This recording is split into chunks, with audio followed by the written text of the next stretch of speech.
2절 여호와는 질투하시며 보복하시는 하나님이시니라. 여호와는 보복하시며 진노하시되 자기를 거스르는 자에게 여호와는 보복하시며 자기를 대적하는 자에게 진노를 품으시며.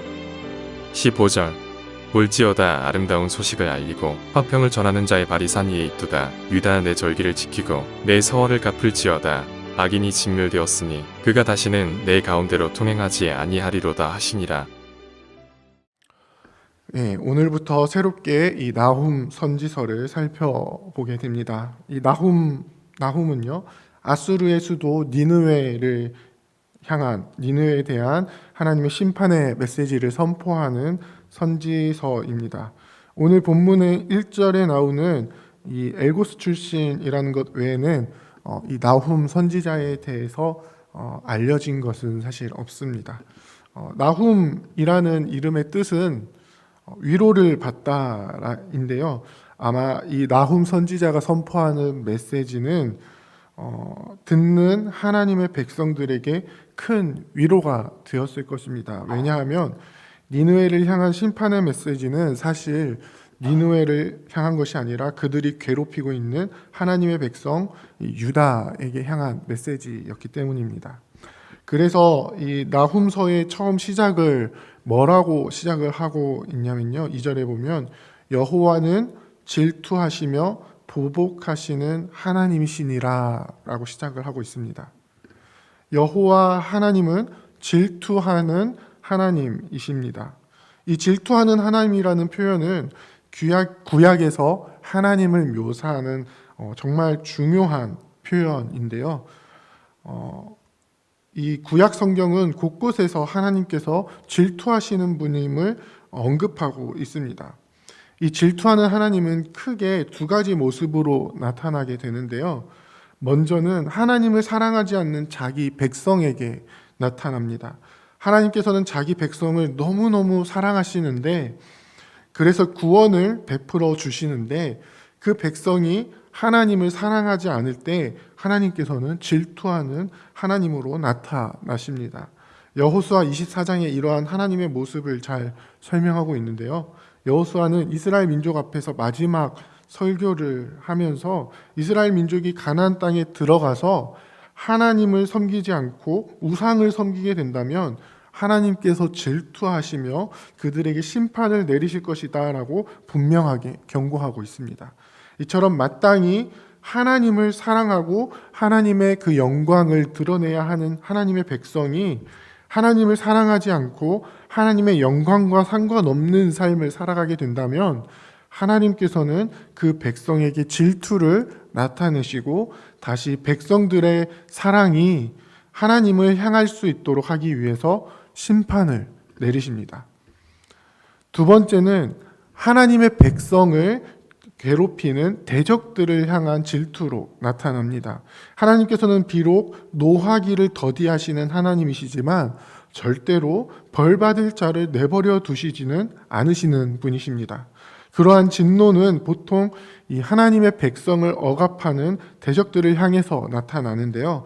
비록 하나님의 백성이 죄를 짓고 우상을 숭배한다 할지라도 그 백성을 심판하기 위해서 이 이방 민족을 일으키셔서 하나님의 백성을 치신다 할지라도 이방 민족이 필요 이상의 포악을 행하거나 압제를 한다면 반드시 거기에 대해서 질투하시고 보복하시는 하나님이심을 오늘 본문은 분명하게 보여주고 있습니다. 이 보복하시는 하나님에 대해서 나훔 선지자는 한 가지 더 설명을 하고 있는데요. 그것은 바로 이 하나님이 질투와 보복을 충분히 하실 만한 분이시다는 것입니다. 이 말은 하나님께서 온 우주와 만물을 창조하신 주권자임을 드러내는 말입니다. 주께서 바다를 꾸짖으시면 그것이 마르게 됩니다. 또 강들이 마르게 됩니다. 이 표현은 하나님께서 하나님의 백성의 그 앞길을 막았던 홍해 바다와 요단강을 생각나게 하는 표현인데요. 하나님께서 하나님의 백성을 구원하실 때 그리고 그 백성을 가나안 땅으로 이끌어 가실 때에 그들의 앞을 가로막았던 장애물들이었습니다. 즉 그 주의 백성의 앞을 가로막는 대적들인 거죠. 그런데 이 장애물들을 하나님께서는 어떻게 하십니까? 홍해 바다를 가르시고 바다를 마른 땅처럼 건너게 하십니다. 요단강이 범람하는 시기에 그 요단강이 마르게 하시고 이스라엘 민족이 강을 건너게 하십니다. 이것은 하나님의 주권을 강하게 나타내 보여주는 사건이고요. 하나님께서는 자기 백성들뿐만 아니라 그 자연 세계까지도 다스리시는 주권을 가지신 분이다라는 것을 분명하게 보여주는 사건입니다. 또한 이 바다와 강들은 니느웨의 백성들에게는 그들이 섬기는 신들을 생각나게 하는 것들입니다. 니느웨에서 섬기는 티아메트라는 신이 있는데 이게 바다의 신이고요. 압수라는 신이 있는데 강의 신입니다. 특히 니느웨를 감싸고 흐르고 있는 티그리스 강과 유프라데스 강을 생각했을 때 이 신들의 영향력, 물과 관련된 신들의 영향력은요 굉장히 강했을 것입니다. 그런데 그런 바다와 강을 지금 누가 꾸짖고 있습니까? 온 우주 만물을 다스리시는 여호와 하나님께서 꾸짖고 계십니다. 그 결과가 바다와 강들이 말라 버리는 것입니다. 지금 나훔 선지자가 선포하고 있는 여호와 하나님은 당시 세계를 제패하고 있었던 아수르의 수도 니느웨가 섬기는 그 신들조차도 꾸짖고 완전히 마르게 해버릴 수 있는 하나님이시라는 사실을 분명하게 선포하고 있는 것입니다. 이러한 주권을 가지고 계신 분 앞에 감히 누가 설 수 있겠습니까? 온 우주 만물의 주권을 가지고 계신 하나님께서 자기 백성을 위하실 때 그 어느 누가 하나님을 대적할 수 있겠습니까? 나훔 선지자는 지금 하나님의 백성에게 압제를 가하고 있는 니느웨를 향하여서 질투하시는 하나님의 주권을 선포하고 있습니다. 그리고 그 진노는 반드시 이루어질 것입니다. 대적들은 반드시 깨어지게 될 것입니다. 반면에 여호와께로 피하는 자들은 어떻습니까? 대적들에 대해서는 반드시 진멸하시지만 자기 백성들, 하나님께로 피하는 자들에게는 7절 말씀에 뭐라 말씀하시냐면요, 선하시며 환난 날의 산성이시다라고 말씀합니다. 하나님께서는 자기 백성을 아시는 하나님이십니다. 온 우주 만물을 다스리시는 하나님께서 자기 백성을 아십니다. 이 사실이 비록 대적들의 압제 속에 있지만 하나님의 백성에게는 큰 위로가 됩니다. 사랑하는 부평교회 성도 여러분, 우리는 이 하나님이 친히 아신 바 되신 하나님의 백성입니다. 이 사실을 믿으십니까?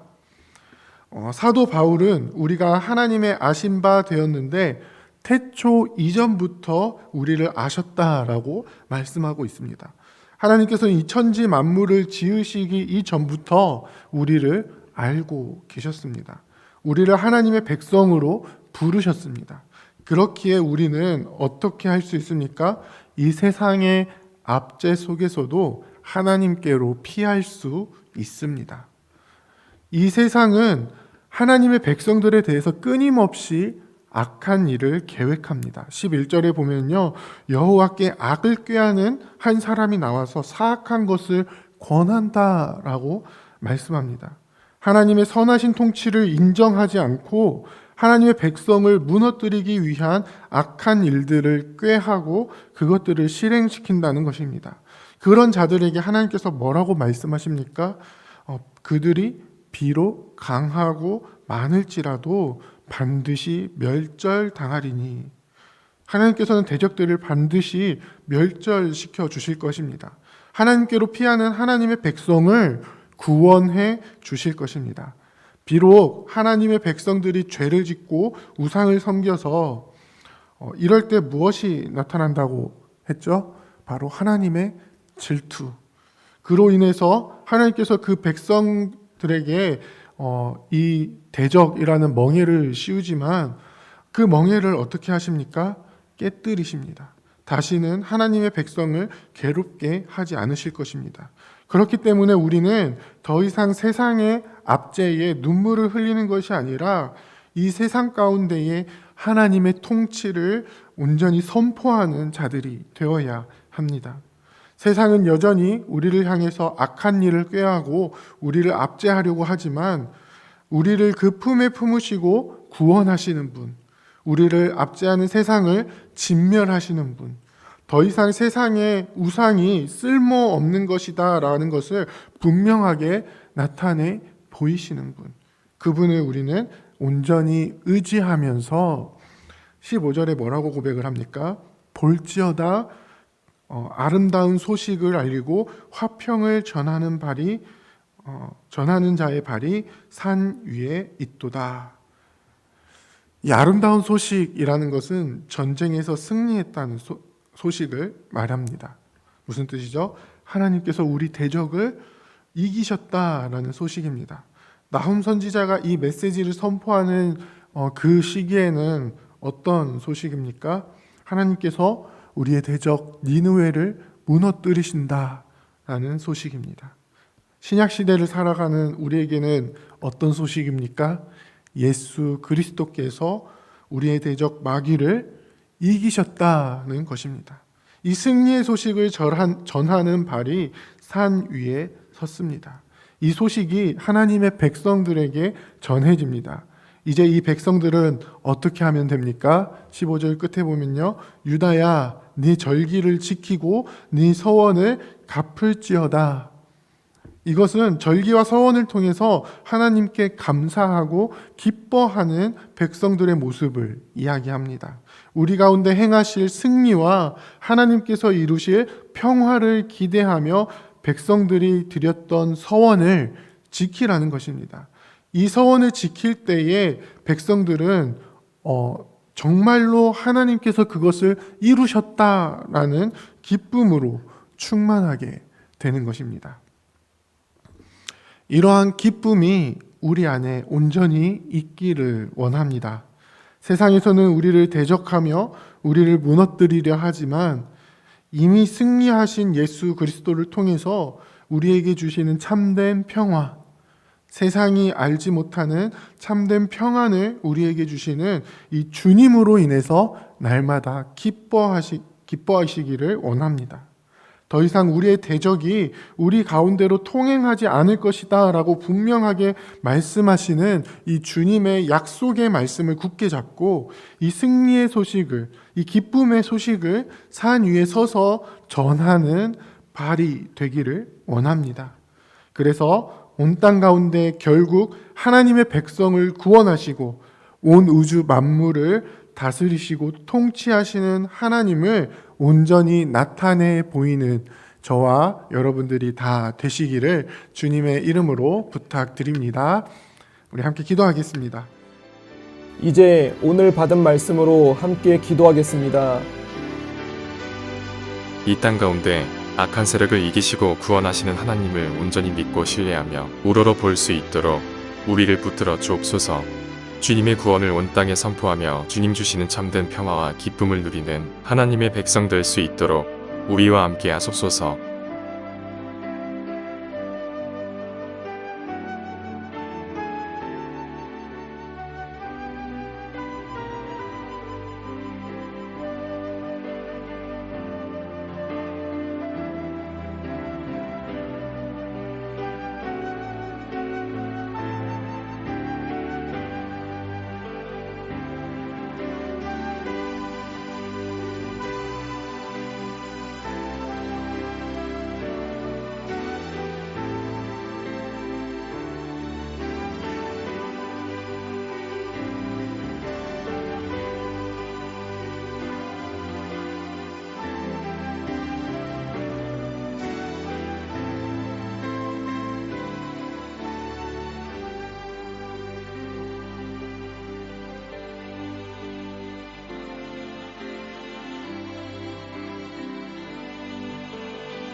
이제 개인의 기도 제목을 가지고 하나님 앞에 기도하시기 바랍니다.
수고하셨습니다.